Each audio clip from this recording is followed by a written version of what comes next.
description of a shoplifter. Turn around, sir. I paid for my groceries. You're making a mistake, officer. I said turn around. Don't make this harder than it needs to be. I'm a Navy SEAL.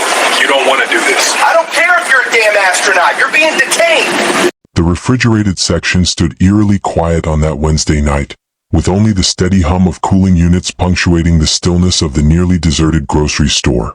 Alex Benjamin had stopped by simply to pick up some dairy products and a carton of eggs before returning home following an exhausting shift. His attire was unremarkable, a plain Navy crew neck and tan chinos, nothing that would attract notice. Yet to the law enforcement officer who had just wandered into the same section, something about Alex registered as suspicious. Not his actions but merely his presence. The events that unfolded over the subsequent 8 minutes were documented in sharp detail by the store's surveillance system. The unprovoked aggression, the deliberate falsehoods, the entitlement of someone who believed his uniform granted him unlimited authority. And when the reality of Alex's true identity eventually emerged, the officer understood he had committed a catastrophic error. The footage would cascade through social media networks, accumulating millions of views in mere hours. Every second of that recording would serve as irrefutable evidence that would dismantle one person's career while vindicating another's ordeal. Alex wasn't simply an average citizen on a shopping trip. He served as a Navy SEAL, belonging to America's most prestigious Special Operations Unit, with 3 deployments to Middle Eastern combat zones and numerous citations recognizing exceptional courage. At 34, he had executed classified operations, preserved lives under hostile fire, and committed over 10 years to defending a nation that presently seemed unable to acknowledge his service. Yet in that grocery aisle, dressed in ordinary clothing and holding a shopping basket, none of his achievements mattered to the approaching officer whose hand already rested near his sidearm. The officer was Declan Harry, 38 years old with 12 years on the municipal police force. His personnel file contained warning signs that should have triggered intervention long ago: 3 allegations of disproportionate force, 2 accusations of racially discriminatory conduct that were dismissed, and a notorious reputation among the neighborhood's black residents as someone who manufactured confrontations where none existed. His superiors had overlooked these indicators, burying complaints with explanations citing misinterpretations and stressful circumstances. Over time, Declan had discovered he could escape accountability for virtually anything provided there was no definitive video evidence or willing witnesses to challenge him. Before proceeding, I'd appreciate knowing your location. Drop your city or nation in the comments section. If you're new here, please click subscribe. Accounts like this deserve attention and you'll want to follow what comes next. This incident evolved into one of the most transparent demonstrations of racially motivated policing ever captured on camera, and the resolution will astound you. Let's continue. Declan halted approximately 10 feet distant and observed Alex for an extended moment. Alex sensed the scrutiny, that recognizable sensation every black person experiences when being monitored, evaluated, presumed criminal without justification. He didn't immediately turn, continuing to compare milk prices and consider brands. His basket contained minimal items: eggs, bread, some fruit, the standard purchases of someone living independently with simple culinary habits. Nothing suggested remotely suspicious or unlawful conduct, yet Alex's military conditioning was already operational, calculating proximities, observing reflections in the refrigerator glass, mentally bracing for what his instincts indicated was imminent. He had confronted armed combatants in war zones, navigated life-threatening scenarios where momentary hesitation determined survival or death. Still, standing in an American grocery store purchasing essentials, he experienced identical tension, identical adrenaline starting to surge through his system. The distinction was that in conflict zones, he recognized his adversaries. Here, the threat wore a badge and had sworn to protect citizens. Alex inhaled deeply, maintaining the composure his training demanded under extreme duress, and finally rotated to face the police officer, who clearly had no intention of simply passing by and continuing his patrol. What Alex didn't yet realize was that this moment was being captured by 3 separate surveillance cameras, recording multiple perspectives of what would transform into one of the year's most extensively documented and most incriminating police encounters. Declan advanced another step, his posture aggressive and menacing, and spoke his first words that would trigger a chain of events culminating in his career's destruction, his liberty forfeited, and his name becoming emblematic of everything corrupt and racially biased policing. Declan's voice pierced the aisle's silence with a tone that wasn't inquiry but accusation.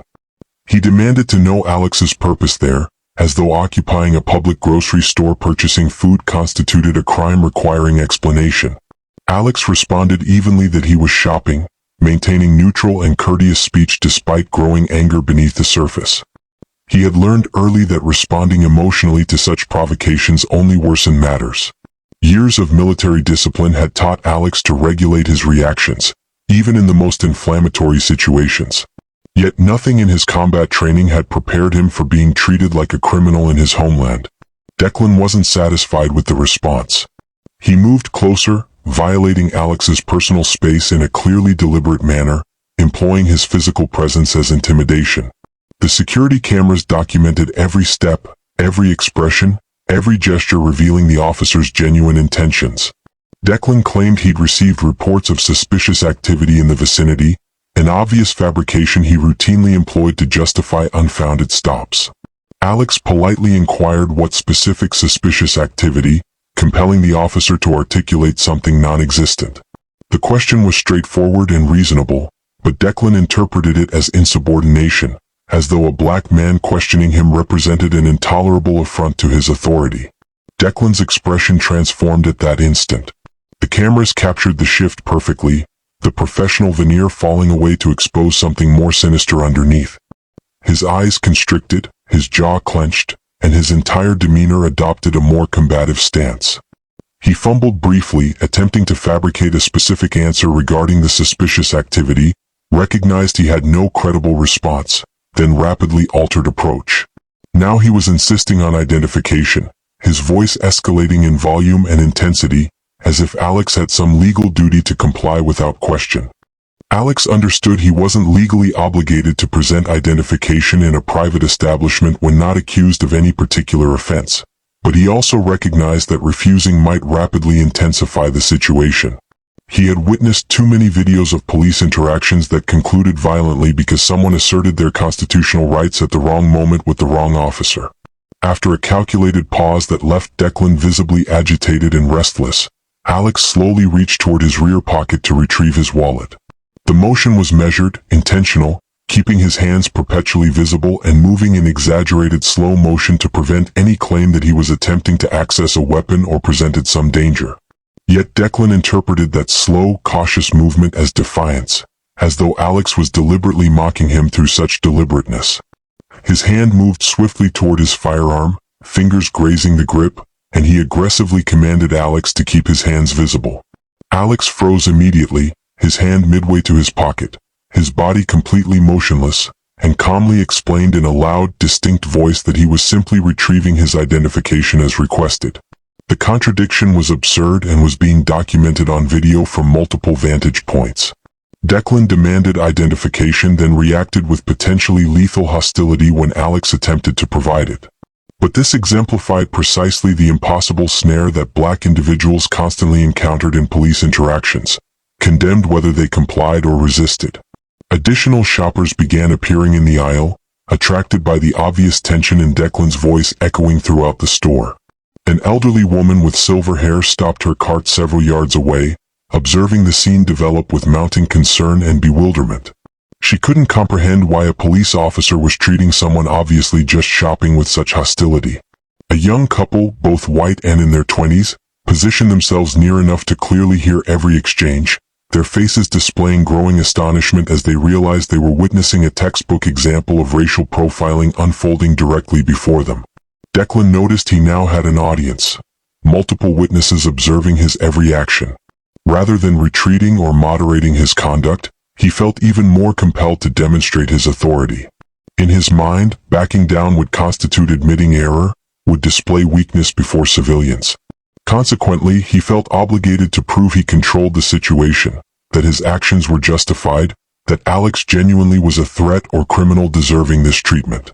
It was the distorted reasoning of someone who had learned he never needed to acknowledge mistakes, that the badge meant never having to admit fault. Alex finally managed to extract his wallet completely from his pocket, moving even more slowly now that he knew he had witnesses, and extended his driver's license to Declan with his hand outstretched and fingers fully visible. The officer seized it roughly, yanking it from Alex's hand with unnecessary aggression, and examined it for an excessively prolonged period as though expecting to discover something wrong. He verified the name 3 times, studied the photograph, compared the address to his current location, searching for some inconsistency he could exploit as justification to continue the harassment. When he found nothing problematic with the identification, Declan, instead of simply returning it and proceeding like any reasonable officer would, began posing additional questions. Where precisely Alex was employed, why he had selected to shop at this particular grocery store rather than one nearer to his registered address, whether he had any criminal history, whether he had ever been arrested previously.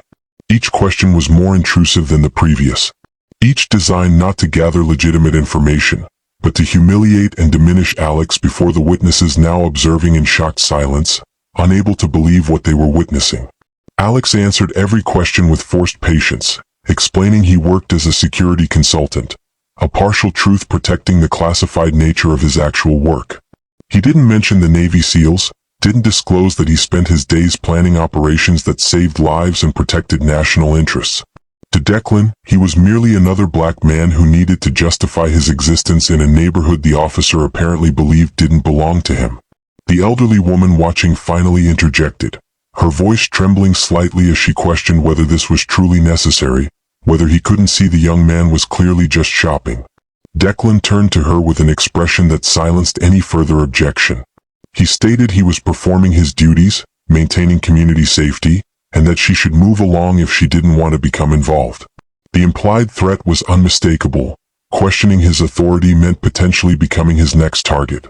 The woman retreated, pushing her cart slowly down the aisle, but not before extracting her cell phone and beginning to record. She wasn't alone. The young couple also had their phones directed at the scene, capturing angles the ceiling surveillance cameras couldn't reach, recording audio with crystal clarity that would make any subsequent claim that words were misinterpreted impossible. Then Declan made the mistake that would transform this encounter from routine harassment into something far more serious. He ordered Alex to turn around and place his hands on the dairy shelf. Alex calmly asked why he was being searched, what offense he was being accused of committing. Declan didn't answer the question, simply repeated the order with increased aggression in his voice. Alex knew he was at a critical juncture. He could obey an unlawful order without probable cause, or he could refuse and risk the situation becoming violent. He chose a middle path, complying with the movement but continuing to clearly verbalize that he was doing so under protest and without consent for the search. Declan's hands were rough and invasive during the search, deliberately aggressive in a manner that exceeded standard procedure. He slammed Alex's ribs, pushed his shoulders against the cold shelf, and searched his pockets with unnecessary force while Alex remained motionless and cooperative. Throughout the process, Alex kept his voice calm but firm, repeatedly stating for the cameras and witnesses that he had committed no crime, that there was no probable cause for this search, and that he was not consenting to what was happening. He was creating a verbal record that would correspond perfectly to what the cameras were capturing visually. Declan found nothing during the search because there was nothing to discover. No weapon, no narcotics, no evidence of any criminal activity. Just a wallet, a cell phone, car keys, and a piece of paper with a shopping list. The absence of anything incriminating should have concluded the encounter immediately, should have made Declan realize he had made a mistake and withdraw. Instead, the frustration of finding nothing to justify his actions only intensified his anger. He grabbed Alex's arm and spun him roughly to face him again, his fingers squeezing hard enough to leave marks that would be photographed later as evidence. It was at this moment that the situation definitively crossed the line from harassment to physical assault. Declan shoved Alex against the shelf with both hands, causing dairy products to fall and scatter across the floor. The impact made Alex strike his head against the metal shelf with a sound that reverberated through the aisle and made the witnesses gasp audibly. Alex didn't retaliate, didn't raise his hands defensively, didn't make any movement that could be construed as aggressive. His military training urged him to react, to neutralize the threat. But his civilian mind understood that any movement could be used as justification for Declan to escalate the violence even further or even deploy his weapon. The officer shouted in Alex's face that he needed to learn respect, that people like him needed to understand their place. The words were captured perfectly by multiple cameras and cell phones, the racist undertone impossible to deny or reinterpret. Alex looked directly into Declan's eyes and calmly asked whether the officer was finished, whether he was free to leave now that the illegal search had found nothing. Alex's composure seemed to infuriate Declan even more, as though Alex's refusal to be intimidated or humiliated was the greatest offense of all. Declan pushed Alex again, this time with sufficient force to make him stumble backward and nearly fall. It was then that something shifted in the atmosphere of the aisle. The young man from the couple who was recording shouted that this was assault, that they were filming everything. Another shopper, a middle-aged man who had stopped to observe, said loudly that he was going to call the police to report an officer attacking someone without reason. The irony of calling the police about the police wasn't lost on anyone, but it represented a critical shift. Declan was no longer the only authority present. He now had multiple witnesses willing to intervene verbally and document his crimes. Declan's expression changed when he realized he had lost control of the narrative. He looked around at the cell phone cameras pointed at him, at the faces of witnesses showing shock and condemnation, and something in his eyes revealed that he knew he had gone too far. But it was too late to retreat, too late to make it appear like all of this had been a reasonable misunderstanding. Every second of the last 8 minutes was recorded from multiple angles, and no amount of lies or manipulation could alter what those recordings showed. The grocery store manager finally arrived at the aisle, drawn by the shouting and commotion disrupting the normally peaceful environment of his establishment. He was a middle-aged man named Richard Chin, who had managed this location for over 15 years and knew most of his regular customers by name. When he saw the scene, Alex pressed against the shelf with products scattered on the floor, Declan in an aggressive posture, and multiple people recording on their cell phones, his expression went from confusion to alarm. He calmly asked what was happening, directing the question first to Declan as a professional courtesy to law enforcement. Declan immediately began constructing his false narrative, claiming that Alex had been behaving suspiciously, that he had refused to cooperate with routine questions, and that he had tried to reach for something in his pocket in a threatening manner. Each word was a lie or a calculated distortion of the truth, and Declan spoke them with the confidence of someone who had done this before and never faced consequences. But this time was different. Before the manager could even respond, the elderly woman who had started recording interrupted, her voice trembling with indignation as she declared this was complete fabrication, that she had witnessed everything from the beginning. The young couple joined her, confirming they had seen and recorded the entire encounter, that Alex had done nothing wrong or threatening, and that the officer had been aggressive and physically violent without provocation. The middle-aged man who called the police also spoke up, saying he was on the phone at that very moment, reporting an assault committed by a law enforcement officer. Declan's expression went from confident to defensive as he realized that this time the witnesses weren't staying silent, weren't letting his version of the story go unchallenged. Richard, the manager, made a decision that would be crucial for everything that came after. He told Declan that he had security cameras covering the entire aisle from multiple angles, recording continuously in high definition with clear audio. He offered to check the footage immediately to clarify exactly what had happened. The change in Declan's body language was instant and revealing. His shoulders tensed, his jaw tightened, and his eyes narrowed with barely disguised anger. He said that wouldn't be necessary, that he had handled the situation and that Alex was free to leave now. The sudden change in tone caught everyone by surprise. Moments before, Declan had been aggressively interrogating and physically attacking Alex, and now he was suddenly saying he could leave as if nothing had happened. Alex didn't move immediately, understanding perfectly what that change meant. Declan was afraid of the security cameras, afraid of what they would show, and was trying to end the encounter quickly before more damage was done to his fabricated story. But Alex wasn't ready to simply let this go. Not when his body still ached from the shoves, not when marks were forming on his arm where Declan's fingers had squeezed with brutal force. Alex calmly asked for Declan's full name and badge number, information any officer should provide when requested by the public. Declan hesitated, clearly not wanting to give this information, but aware that refusing in front of so many witnesses and cameras would only worsen his situation. He mumbled his name and badge number so quickly and quietly it was almost unintelligible.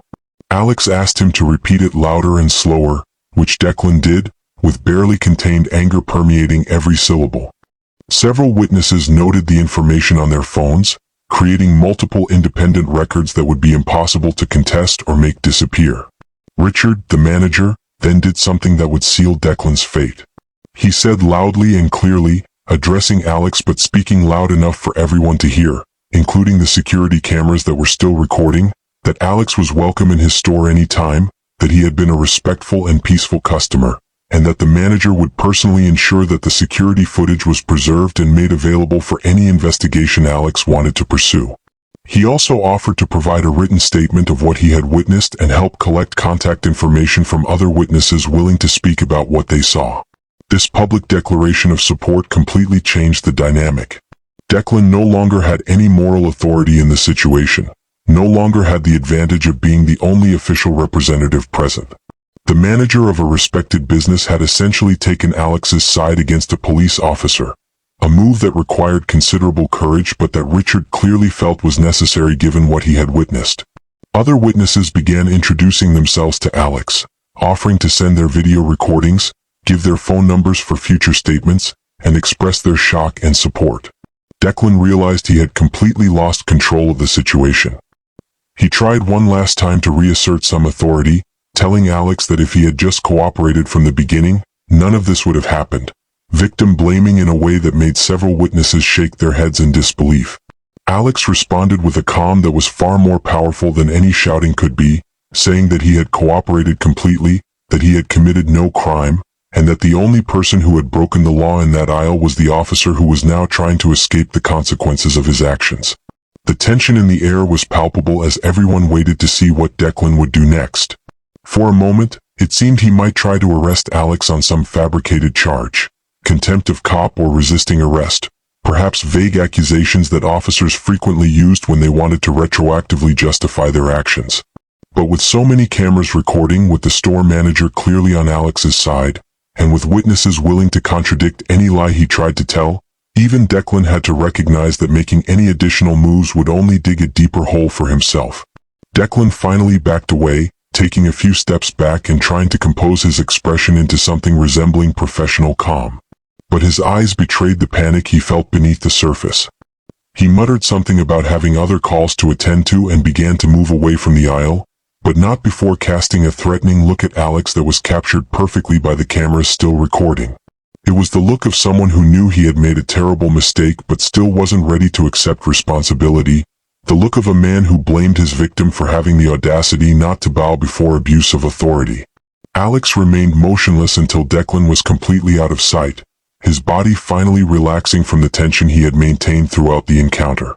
As soon as Declan disappeared, the witnesses gathered around Alex with genuine offers of help and expressions of outrage at what they had witnessed. The elderly woman, who introduced herself as Dorothy Martinez, had tears in her eyes as she apologized repeatedly, as if somehow it was her fault this had happened. She said she had lived in that neighborhood for 40 years and had never seen anything so blatantly unjust and racist happening so openly. The young couple, Emma and Jason, were already uploading their videos to multiple social media platforms with detailed captions explaining what they had witnessed, tagging racial justice activism accounts and local civil rights organizations. Richard, the manager, took Alex to his office in the back of the store to properly document the incident away from other shoppers. He offered water, ice for the bruise that was forming where Alex's head had hit the shelf, and a private place to sit and process what had just happened. As Alex drank water with hands that were finally beginning to tremble now that the adrenaline was wearing off, Richard was already making calls, first to the police department to file a formal complaint against Declan, and then to his corporate office to inform them about the incident and ensure that the security footage was properly preserved and protected against any attempts at tampering or deletion. The footage was even more damning than anyone could have imagined. 3 different cameras had captured the complete encounter with crystal clarity, showing every shove, every expression of anger on Declan's face, every moment of Alex's respectful calm in contrast to the officer's aggression. The audio picked up every word, including Declan's racist statements about people like Alex needing to learn their place. There was no ambiguity, no room for alternative interpretation, no way for Declan to argue he was just doing his job or that he had felt threatened. The camera showed an innocent black man being harassed, assaulted, and humiliated by a police officer motivated by nothing but racial prejudice. Alex finally allowed his own emotions to surface now that he was in relative privacy. He didn't cry, but his voice trembled slightly when he explained to Richard that he had served his country for over a decade, that he had risked his life countless times on missions overseas, and yet a police officer had treated him like a criminal for buying milk in a supermarket. Richard listened in silence, his own face showing the anger and frustration he felt at the injustice he had witnessed. When Alex casually mentioned he was a Navy SEAL, Richard was visibly shocked, the brutal irony of the situation hitting him with full force. In the following hours, videos of the incident began spreading across the internet with impressive speed. Emma and Jason's recording reached 10,000 views in the first 2 hours, 50,000 by the end of the day, and was well on its way to 1 million before the week was over. The comments were almost universally outraged and supportive of Alex, with people sharing their own experiences of racial profiling and applauding the witnesses for not staying silent. Local civil rights organizations began reaching out, offering free legal representation and support. Attorneys specializing in police misconduct called, offering their services and recognizing this was exactly the kind of case with irrefutable evidence that could set important precedents. The police department initially tried their standard response, a generic statement saying they were aware of the incident and would conduct a full internal investigation. But the public pressure was immediate and intense. People didn't want an internal investigation that historically resulted in nothing more than paid leave and eventually the officer returning to work as if nothing had happened. They wanted real consequences, real accountability, and were willing to maintain the pressure until they got it. Protests were organized outside the police station, not large demonstrations, but persistent groups of concerned citizens holding signs and demanding Declan be fired and criminally charged. Local media picked up the story when the videos became impossible to ignore. Investigative reporters began digging into Declan's history and discovered what the black community had known for years. This wasn't an isolated incident, but part of a pattern of behavior the department had consistently ignored or minimized. Previous complaints that had been filed away were re-examined in new light, with previous victims now feeling empowered to speak publicly about their experiences now that they had video evidence proving they weren't exaggerating or being too sensitive. A woman named Tasha Williams came forward describing how Declan had stopped her while she was walking home from work 2 years earlier, subjecting her to 20 minutes of humiliating interrogation without cause before finally letting her go with a warning to not cause trouble in the neighborhood. Alex, meanwhile, sought medical attention to document his injuries, even though they were relatively minor. The bruises on his arm where Declan had squeezed, the small contusion on his head from the impact with the shelf, everything was photographed and documented by medical professionals who could testify about the nature of injuries consistent with physical assault. He also sought out a civil rights attorney named Jennifer Okonkwo, a black woman who had built a formidable reputation representing victims of police misconduct and who saw in Alex's case not just a client, but a cause that could force real systemic changes. Jennifer reviewed all the evidence, the security footage, the cell phone videos from witnesses, the written statements, Declan's history, and told Alex without any ambiguity that he had one of the strongest cases against police misconduct she had ever seen. The video evidence was so clear, so incontestable, that there would be no way for the department or the city to dodge responsibility. She recommended a dual strategy: a criminal complaint against Declan for assault under color of authority and a civil lawsuit against both Declan personally and the police department for civil rights violations, excessive use of force, and failure to properly train and supervise their officers.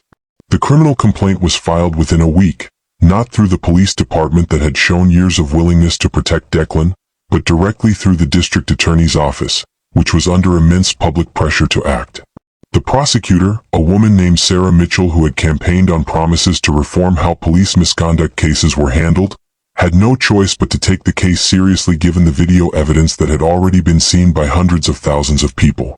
Declan was formally charged with assault under color of authority, oppressive official conduct, and civil rights violations, charges that carried the possibility of years in prison if convicted.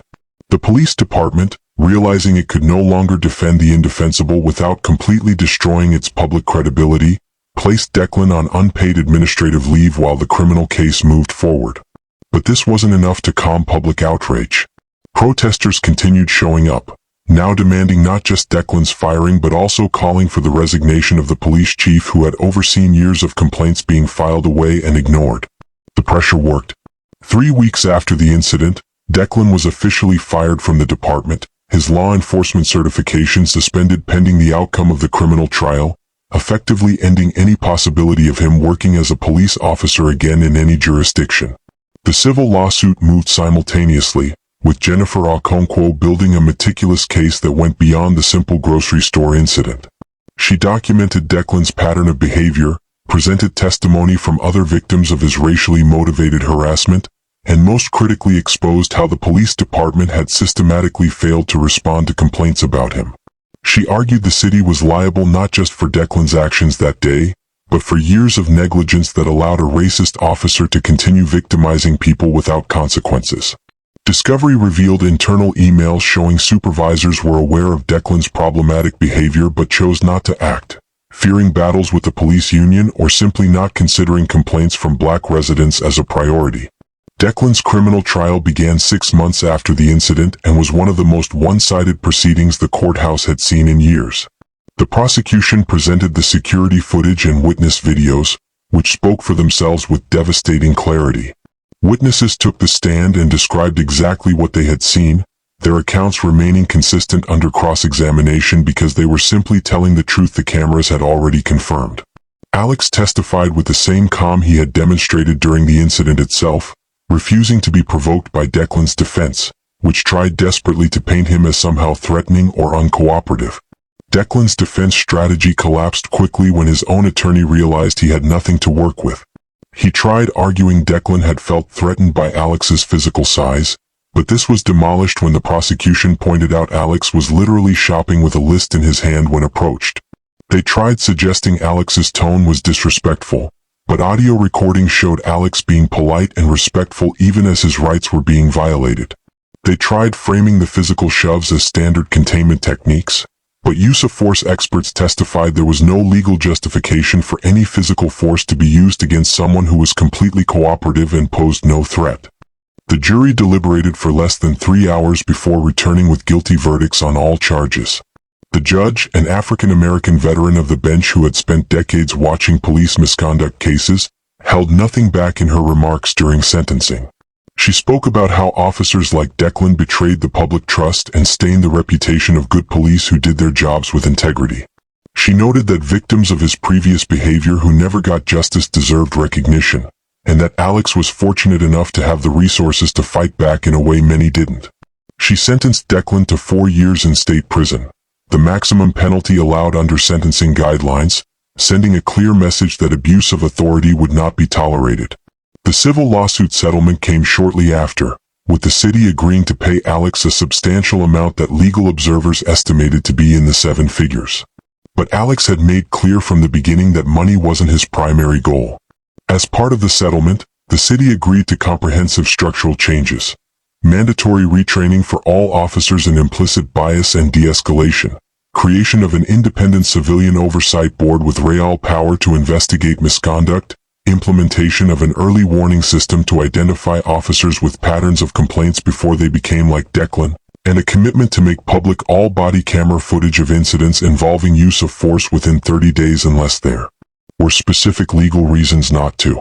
Dorothy Martinez, the elderly woman who had been one of the first to speak up and start recording, was interviewed by a local news station about the outcome. With tears of relief streaming down her face, she said that for the first time in decades, she felt hope that things could actually change, that maybe her granddaughters would grow up in a world where officers like Declan couldn't hide behind badges while brutalizing black people. Emma and Jason, the young couple whose video had helped catalyze public outrage, spoke about how witnessing the incident had changed their understanding of privilege and responsibility, how they were now more conscious and willing to use their voices and cameras to document injustice wherever they saw it. Alex used part of his settlement to establish a foundation that would provide legal support for victims of police misconduct who didn't have resources to fight alone. He partnered with Jennifer Okonkwo to create a program that connected victims with attorneys willing to do pro bono or reduced fee work on meritorious cases.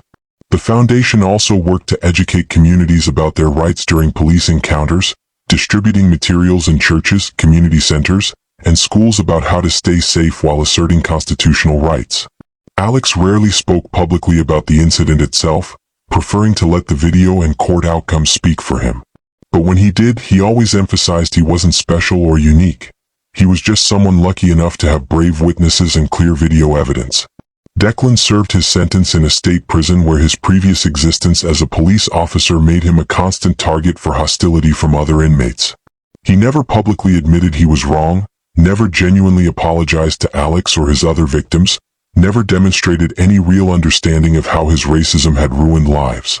When released after serving 3.5 years with good behavior, he left the state and disappeared from public view, his Google search permanently dominated by articles about his crime and conviction, his name becoming a case study in police training programs across the country about exactly the kind of officer departments needed to identify and remove before they caused irreparable harm. The grocery store where it all happened became an unintended landmark in the community. Richard Chin, the manager whose quick decision to preserve and share security footage had been crucial to obtaining justice, was promoted by the corporation, which recognized he had done the right thing even when it would have been easier not to get involved. They installed a small discreet plaque near the dairy aisle, acknowledging the location as where ordinary citizens became extraordinary advocates for justice through their willingness to witness truth. Alex still shopped there occasionally, though now he was recognized and often stopped by people wanting to express support or share their own stories of police encounters. 3 years after the incident, a documentary was made about the case and its broader impact on national discussions about policing and accountability. It featured interviews with Alex, with the witnesses, with Jennifer Okonkwo, and even with some officers from the same department who spoke anonymously about how the case had changed internal culture around how they thought about use of force and racial bias. The documentary ended with a sobering statistic. For every case like Alex's where video evidence led to justice, there were countless others where no camera was rolling, no witnesses were willing to come forward, no justice was achieved. But it ended on a hopeful note, that each case handled correctly made the next one slightly easier. Each officer held accountable made others think twice before abusing their power. Alex eventually left his work with the Navy SEALs, not because of trauma from the grocery store incident, but because he had found a new mission that felt equally important.